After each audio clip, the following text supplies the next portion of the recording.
रविवारी राज्याचे महसूल मंत्री आणि नागपूर जिल्ह्याचे पालकमंत्री चंद्रशेखर बावनकुळे यांनी कोराडी येथील श्री महालक्ष्मी जगदंबा माता मंदिर परिसरात उभारण्यात येत असलेल्या भव्य हनुमान मूर्तीच्या कामाची पाहणी केली। ही मूर्ती देशातील सर्वात उंच हनुमान मूर्ती ठरणार असून केंद्रीय गृहमंत्री अमित शहा यांची वेळ घेऊन सुयोग्य मुहूर्तावर प्राणप्रतिष्ठा करण्यात येईल असं त्यांनी सांगितलं।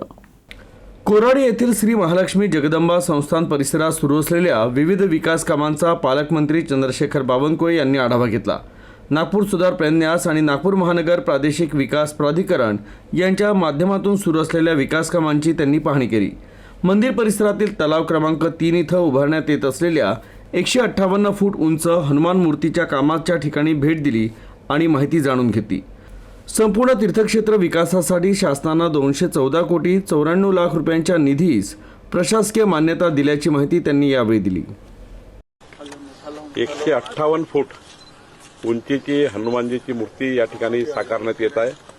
30 फूट फाउंडेशन पकडलं तर 188 मीटर होईल, 188 फूट होईल आणि 5 फुटाचा वर कळस राहणार आहे आणि त्यामुळं जशी 163 पण जाईल। पण आता आम्ही देशातली सर्वात उंच मूर्ती म्हणून कोराडी महालक्ष्मीजवळ या तलावामध्ये तयार होणार।